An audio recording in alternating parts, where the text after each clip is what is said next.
अस्सलाम वालेकुम, welcome back to my YouTube channel Samina and Salim kitchen. कैसे हैं आप लोग। आज मैं आपके साथ टिंडे गोश्त में डाले जाने वाले कुछ स्पेशल मसाले और इन्हें रेस्टोरेंट जैसा बनाने के कुछ राज बताऊंगी, तो वीडियो को आखिर तक जरूर देखिएगा, इसे मिस मत कीजिएगा।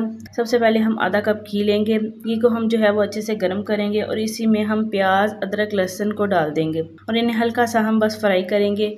हमने इनको फ्राई इसलिए किया कि इससे टिंडों में जो है वो मज़ीद जायका पैदा होगा। अक्सर लोग जो है इसे फ्राई किए बगैर ही ब्लेंड कर देते हैं, जिससे उनके खानों में है जो वो रेस्टोरेंट वाला जायका नहीं आता। अब हम इन चीज़ों को निकाल कर टमाटर और दही के साथ ब्लेंड करेंगे और इसी घी में हम टिंडों को डाल देंगे और इनको भी फ्राई करेंगे। ये भी एक टिप है जो आप नोट कर लें। इसको हमने पहले फ्राई करना है। अगर हम फ्राई नहीं करेंगे तो फिर ये टिंडों में वो जायका पैदा नहीं होगा, इसलिए हम इसको पहले हल्का हल्का सिर्फ इसका हम कलर ही चेंज करेंगे। और देखिए ज़रा इतना सा कलर चेंज हो तो हम इसको निकाल लेंगे और घी में थोड़ा सा अब ज़ीरा शामिल करेंगे और इसे हल्का सा बस कड़कड़ाना है। फिर साथ ही हम इसमें चिकन शामिल कर देंगे। चिकन का भी बस हल्का सा कलर चेंज हुआ तो हमने फ़ौरन इसमें 1 चम्मच नमक डाल देंगे। बाद में हम इसमें कोई नमक वगैरह शामिल नहीं करेंगे। अभी हम बस इसमें 1 चम्मच हमने डाल दी, बाद में नहीं डालनी। इससे जो है चिकन का कलर जो है वो ज़्यादा अच्छे से निकल कर आएगा। अब चिकन के ब्राउन होने के बाद हम इसमें ब्लेंड किया हुआ मसाला शामिल करेंगे और मसाले के साथ चिकन को हल्का सा भूनना है।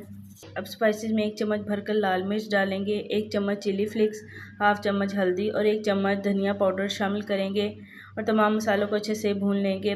अब ये अच्छे से मिक्स हो चुका है। हम इसको ढक्कन लगाकर 5 से 7 मिनट के लिए ऐसे ही पकाएंगे ताकि इसी में ही थोड़ा सा चिकन पक जाए। अब देखिए ज़रा इसका हल्का हल्का घी निकलना शुरू हो चुका है।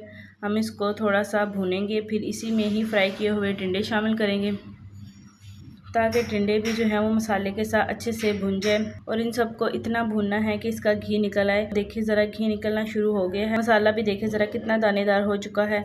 हम इसमें अब 2 गिलास के करीब पानी डालेंगे ताकि टिंडे भी अच्छे से गल जाएं और चिकन का भी कच्चापन ख़त्म हो जाए।